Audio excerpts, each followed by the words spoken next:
Most gardeners waste years replanting vegetables every spring, never realizing there's an entire category of crops that come back on their own.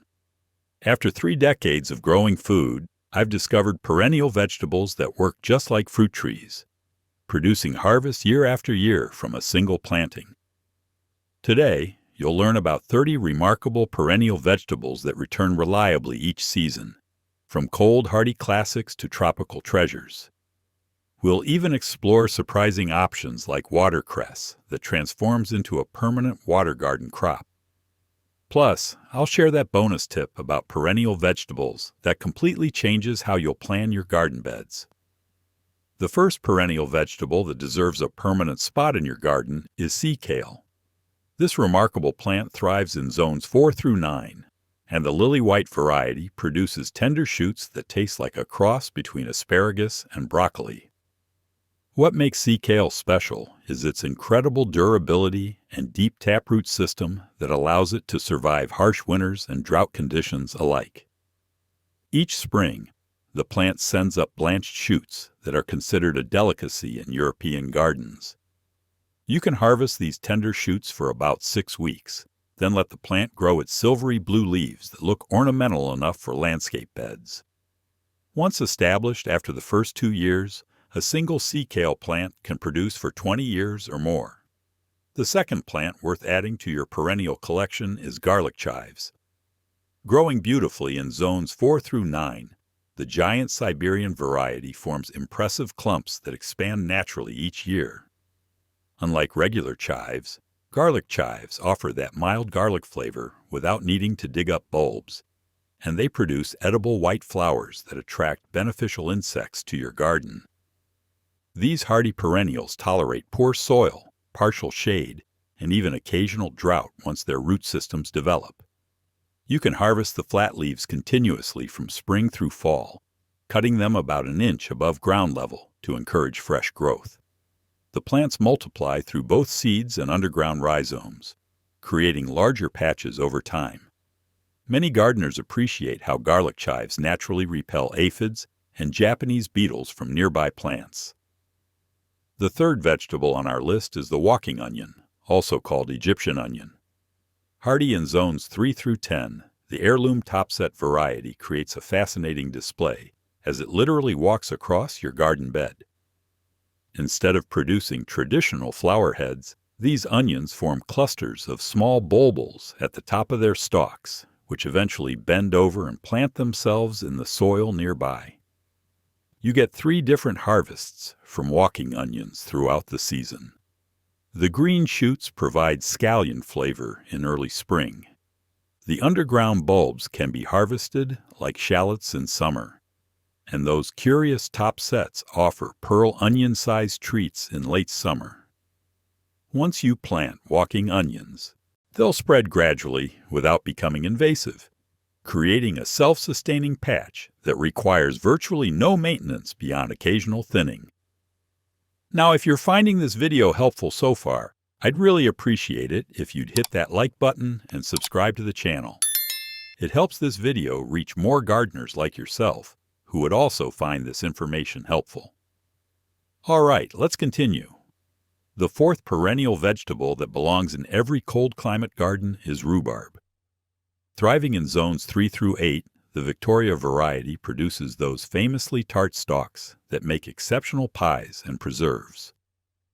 Rhubarb plants develop massive root systems that can survive temperatures down to minus 40 degrees Fahrenheit, making them virtually indestructible once established. Each spring, thick red and green stalks push through the soil, ready for harvest when they reach about 12 to 18 inches tall. A single mature rhubarb plant can produce 8 to 15 pounds of stalks annually for 50 years or more.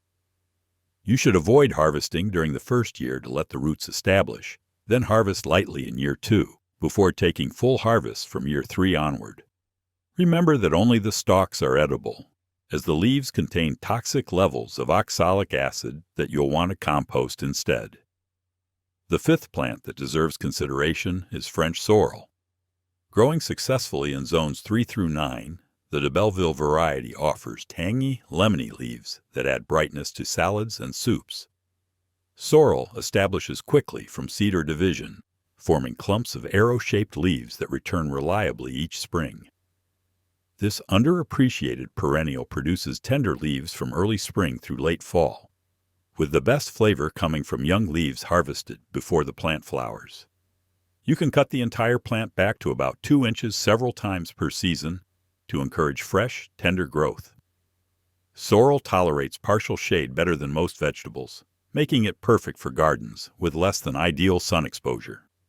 The leaves contain vitamin C and potassium, offering both nutrition and that distinctive sour flavor that French cooks have treasured for centuries. The sixth vegetable on our perennial list is the classic asparagus. Hardy in zones 3 through 10, Jersey Knight stands out as a disease-resistant all-male variety that produces thick, uniform spears. Asparagus requires patience initially, as you'll need to wait 2 to 3 years before taking your first real harvest, but then the plants produce reliably for 20 years or more. Each spring, spears emerge from underground crowns, growing several inches per day during peak season. A mature asparagus bed with 10 plants can yield enough spears to feed a family throughout the 6 to 8 week harvest window. After harvest season ends, you let the spears grow into tall, ferny foliage that feeds the roots for next year's production. The key to long-term success lies in proper bed preparation with deep, rich soil and good drainage, plus annual additions of compost to maintain fertility. The seventh perennial worth growing is Good King Henry. Suitable for zones 3 through 9, this historic vegetable produces spinach-like leaves and edible shoots that medieval gardeners prized. The standard variety forms clumps about 2 feet wide that return stronger each year, tolerating poor soil and partial shade better than most leafy greens. You can harvest the arrow-shaped leaves throughout the growing season, cooking them like spinach or chard, though they have a nuttier, earthier flavor. In early spring, the young shoots can be prepared like asparagus, offering a completely different culinary experience from the same plant. Good King Henry self-sows moderately, allowing you to expand your patch gradually or share starts with fellow gardeners. This forgotten vegetable deserves revival in modern gardens, especially since it produces abundantly with almost no pest or disease problems. The eighth plant that truly lives up to the tree vegetable name is perennial kale, also called tree collards. Thriving in zones 8 through 10, the purple tree collard variety develops a woody trunk and can grow 6 feet tall over several years. Unlike annual kale that dies after flowering, tree collards continue producing leaves year-round in mild climates, becoming more productive as they mature. The leaves taste sweeter and more tender than regular collards, especially after cool weather, and you can harvest them continuously without harming the plant. These remarkable plants propagate easily from cuttings, allowing you to create new plants from your existing stock. In colder zones, gardeners successfully grow tree collards in large containers, moving them to protected spaces during winter. Some specimens have been documented living and producing for over 20 years, truly earning their classification as vegetable trees. The ninth vegetable that deserves space in your perennial garden is lovage. Growing well in zones 3 through 9, the Dutch variety creates an impressive plant that reaches shrub proportions, sometimes growing 6 feet tall and 4 feet wide. Lovage tastes like intense celery, but grows infinitely easier, returning from the roots each spring without any replanting effort.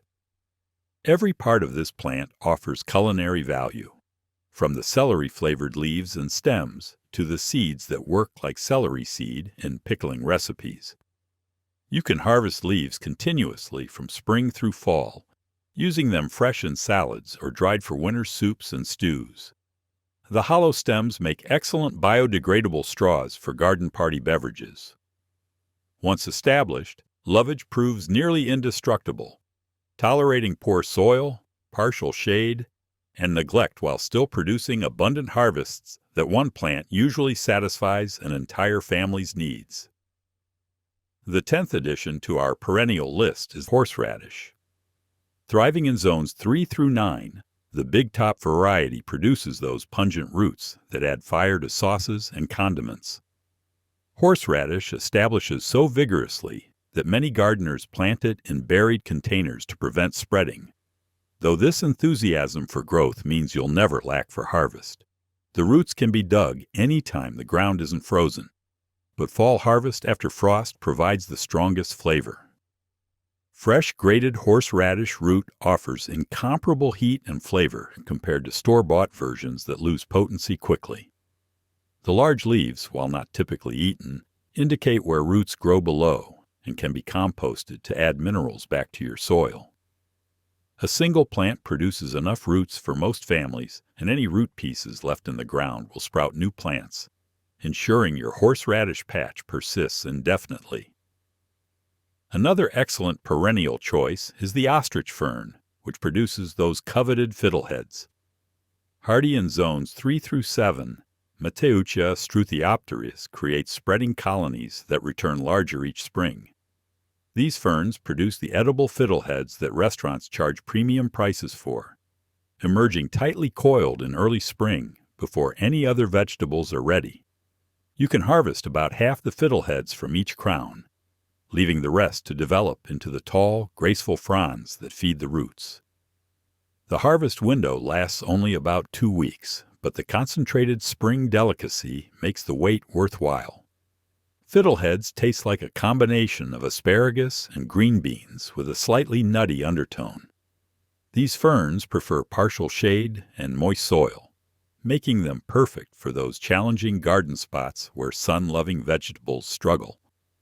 Once established, an ostrich fern patch expands through underground runners, gradually creating a larger harvest area.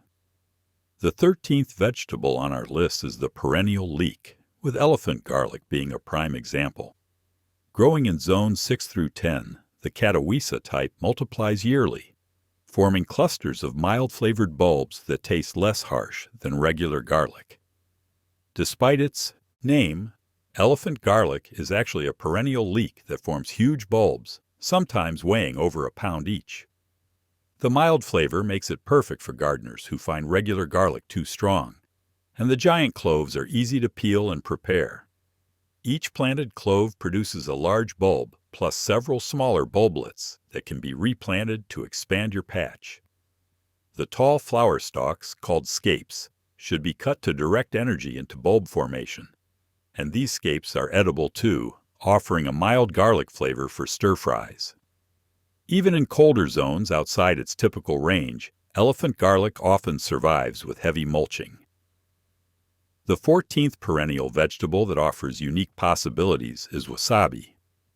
Suitable for zones 8 through 10, the Daruma variety produces that famously spicy stem used in Japanese cuisine. Real wasabi grows completely differently from the horseradish usually sold as wasabi, requiring cool, shaded conditions with consistent moisture to thrive. This challenging crop takes 2 to 3 years before producing harvestable stems, but patient gardeners are rewarded with the authentic wasabi flavor that sells for over $100 per pound. The plant grows naturally along mountain streams in Japan, so recreating similar conditions with shade cloth and drip irrigation helps ensure success. You harvest by carefully digging the entire plant, removing the prized stem, then replanting the smaller offshoots to continue production. Even the leaves and leaf stems are edible, offering a milder wasabi flavor for pickling or fresh eating. Growing real wasabi puts you among an exclusive group of gardeners, since fewer than 100 farms in North America successfully cultivate this crop. The 15th vegetable worth adding is the Welsh onion. Thriving in zones 4 through 9, the Ishikura variety produces bunching onions that never form bulbs but multiply continuously at the base. These perennial onions grow year-round in mild climates, providing fresh green onions whenever you need them for cooking. Unlike regular onions that require replanting each year, Welsh onions establish permanent clumps that divide naturally, creating more stalks each season. The entire plant is edible, from the white base to the hollow green tops. with a flavor slightly stronger than common scallions but milder than storage onions. You can harvest individual stalks as needed or cut the entire clump an inch above ground level, watching it regrow within weeks. Welsh onions tolerate poor soil and partial shade better than bulbing onions, making them ideal for less than perfect garden spots. They're particularly valuable in early spring when they provide fresh onion flavor weeks before spring-planted onions are ready. The 16th plant on our perennial roster is the Chinese artichoke, also known as krosnies. Growing in zones 5 through 9, Japanese krosnies produce small, spiral-shaped tubers that look like white caterpillars but taste wonderfully nutty and crisp. These unusual vegetables form underground clusters similar to potatoes, but the tubers are much smaller, about 2 inches long and perfect for pickling or stir-frying. The plants spread through underground stems, creating expanding colonies that produce more tubers each year without replanting. You harvest krosnies after the first frost kills the foliage, carefully digging to find all the pearl-white tubers hiding in the soil. Any tubers left behind will sprout next spring, ensuring your patch continues. The crisp texture remains even after cooking, making them excellent additions to Asian dishes or pickled as a unique garnish. Krosnies grow well in containers, which makes harvest easier since you can simply dump out the pot to find all the tubers. Another valuable perennial is miner's lettuce in its perennial strain. Suitable for zones 6 through 9, the Claytonia variety creates self-sustaining colonies that return reliably each year. While technically an annual that self-seeds prolifically, perennial strains behave like true perennials in mild winter areas, surviving year-round and spreading to form ground cover patches. The round, disc-shaped leaves with stems growing through their centers create an unusual appearance that makes identification easy. Miner's lettuce thrives in partial shade and cool weather, often growing through winter in mild climates when other salad greens struggle. The mild, succulent leaves and stems taste refreshing in salads, with a texture similar to purslane, but flavor closer to spinach. This vegetable got its name from California gold rush miners who ate it to prevent scurvy, as it contains high levels of vitamin C. Once established, miner's lettuce requires virtually no care, self-sowing to fill empty spaces and providing fresh greens during cooler months. The 18th perennial vegetable perfect for shade gardens is ramps, also called wild leeks. Hardy in zones 3 through 7, Allium tricoccum grows naturally in deciduous forests, emerging in early spring before tree leaves block the sunlight. These prized spring alliums combine the flavors of garlic and onion with an intensity that makes them highly sought after by restaurants and farmers markets. Ramps take 7 years to mature from seed, but established patches spread slowly through bulb division and self-seeding, eventually forming impressive colonies. You should harvest conservatively, taking only 1 leaf per plant, or digging just 10% of bulbs annually to ensure the colony's survival. The entire plant is edible, from the lily-of-the-valley-like leaves to the small white bulbs, with the leaves offering milder flavor than the pungent bulbs. Creating a ramp patch under deciduous trees mimics their natural habitat and provides a valuable crop from spaces where sun-loving vegetables can't grow. The 19th plant that offers both food and beauty is the daylily. Growing in zones 3 through 9, Hemerocallis fulva produces edible shoots, buds, and flowers that many gardeners never realize they can eat. Early spring shoots taste similar to mild asparagus when harvested at 6 to 8 inches tall, while the flower buds offer a sweet, lettuce-like crunch, perfect for stir-fries. The open flowers are edible too, with a slightly sweet flavor and colorful appeal for garnishing summer salads.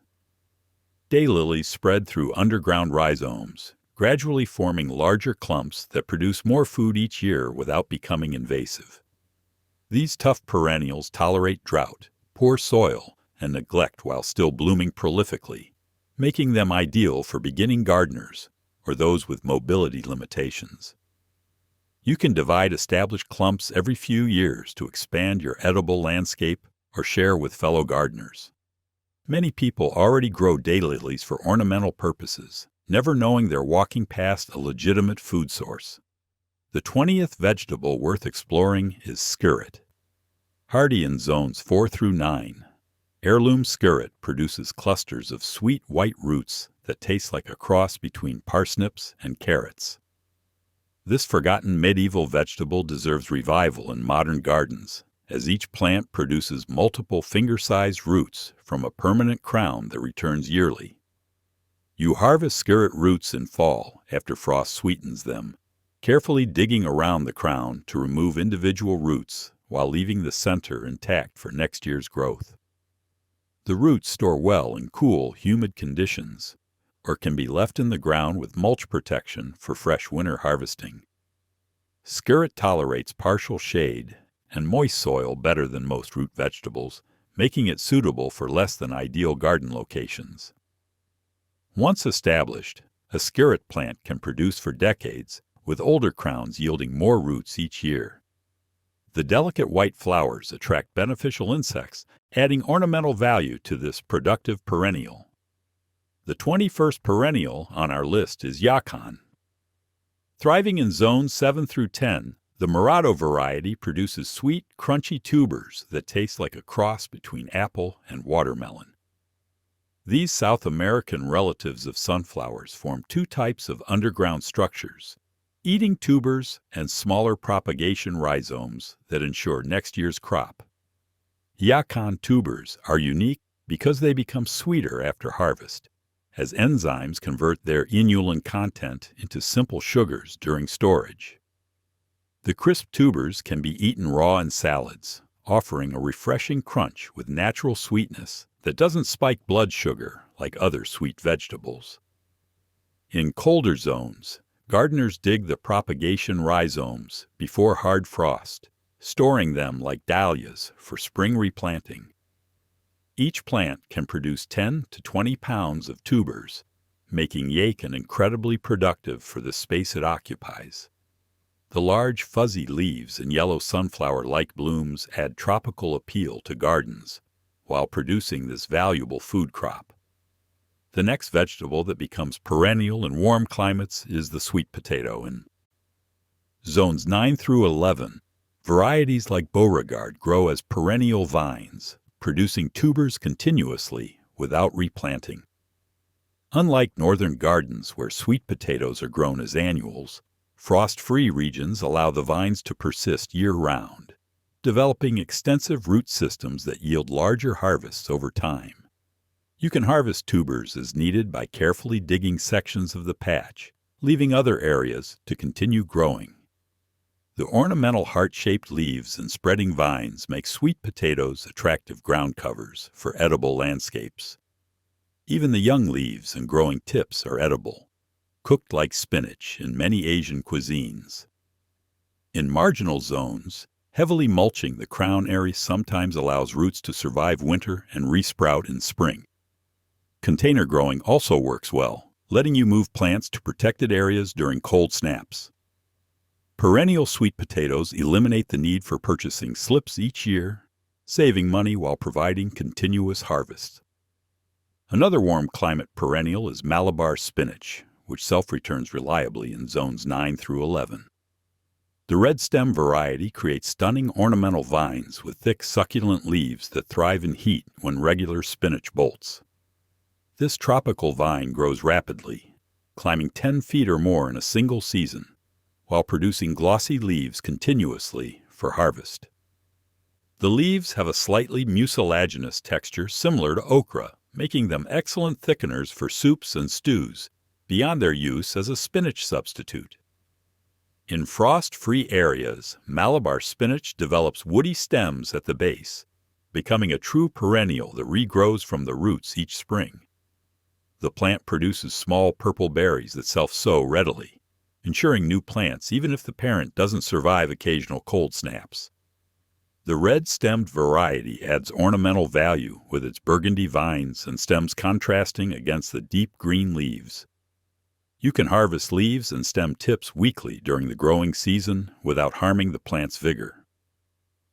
The 24th vegetable that transforms wet areas into productive space is watercress. Hardy in zones 5 through 9, Nasturtium officinale create spreading mats of peppery leaves in consistently moist locations or container water gardens.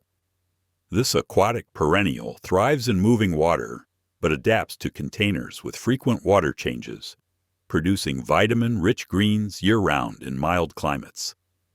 The peppery bite of watercress intensifies in warmer weather, while cool season leaves offer milder flavor, perfect for sandwiches and salads. You can start watercress from grocery store bunches, rooting stems in water before planting in constantly moist soil or aquatic containers.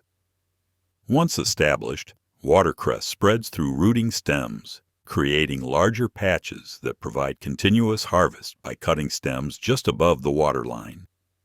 This crop grows naturally along streams and springs, but many gardeners successfully cultivate it in kiddie pools or large containers with regular water refreshing.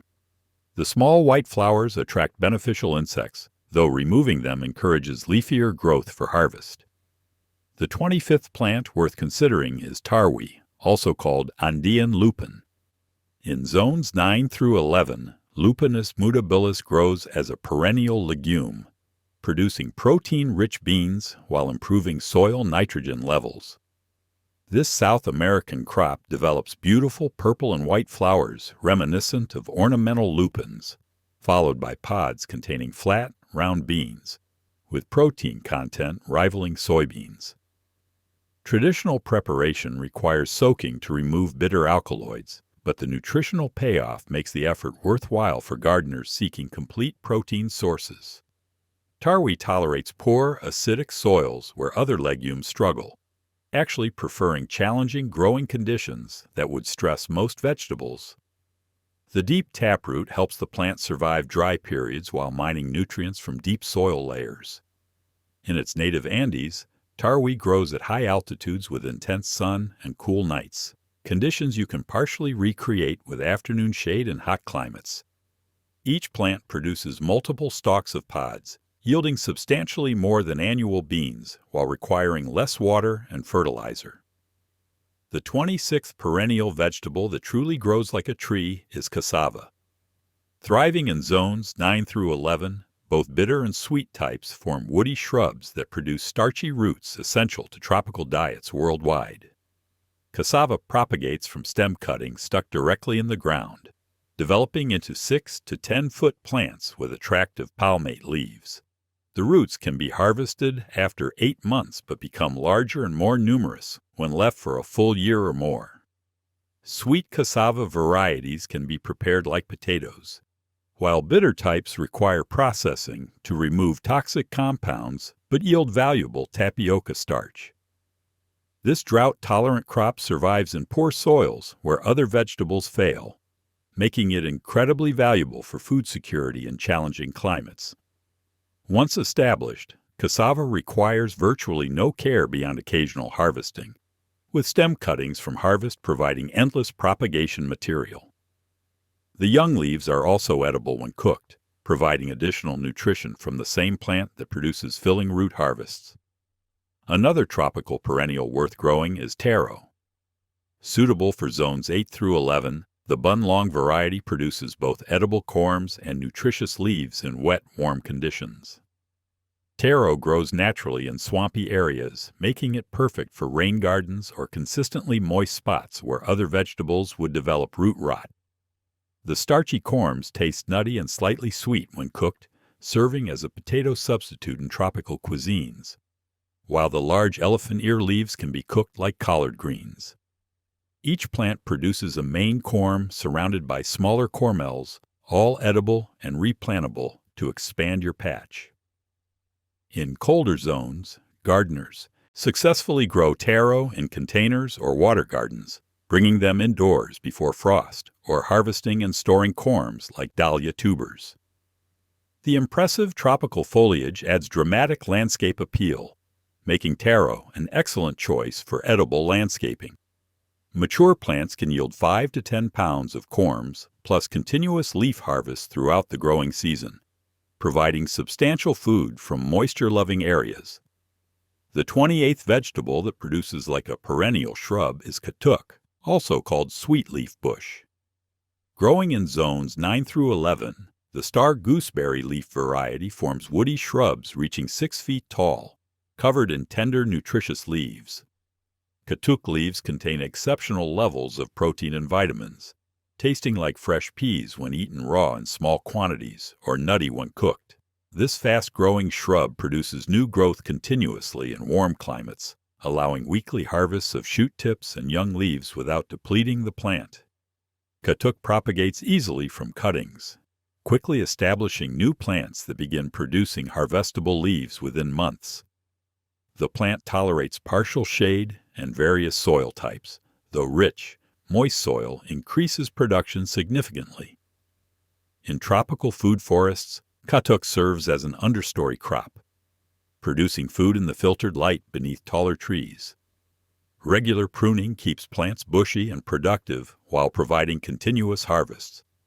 Some gardeners in Zone 8 successfully overwinter katuk in greenhouses or protected microclimates, expanding its potential growing range. The 29th perennial vegetable that truly earns the name tree spinach is chaya. Thriving in zones 9 through 11, the Estrella variety develops into woody shrubs or small trees that produce abundant edible leaves for many seasons.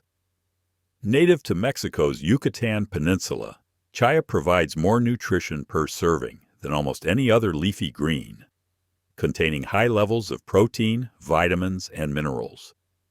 The leaves must be cooked for 20 minutes to neutralize natural toxins, but proper preparation yields a delicious vegetable similar to Swiss chard, but with firmer texture. Chaya grows rapidly from cuttings, establishing into productive shrubs within months and eventually reaching 15 feet if unpruned. This drought-tolerant plant thrives in poor soils where other vegetables struggle, actually producing more tender growth in less fertile conditions. Regular harvesting encourages bushier growth and continuous leaf production throughout the warm season. In traditional Mayan cuisine, chaya has sustained communities for thousands of years, proving its reliability as a perennial food source that requires minimal care once established. The 30th and final vegetable on our perennial list is the Jerusalem artichoke, also known as sunchoke. Hardy in zones 3 through 9, the Stampede variety produces crispy tubers that taste like water chestnuts crossed with artichoke hearts. These native North American sunflowers spread enthusiastically through underground tubers, creating expanding colonies that return larger each year. Sunchokes contain inulin instead of starch, making them suitable for diabetic diets while providing prebiotic benefits for digestive health. The tubers can be harvested from fall through spring, becoming sweeter after exposure to cold temperatures. You can eat them raw in salads for maximum crunch, roasted for nutty sweetness, or pickled for long-term storage. The tall stalks topped with cheerful yellow sunflowers provide windbreak protection for shorter plants while attracting pollinators.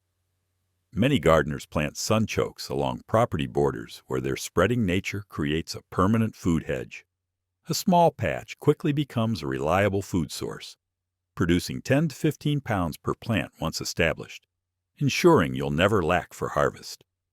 And now for the bonus tip gardeners swear by that will revolutionize how you grow perennial vegetables.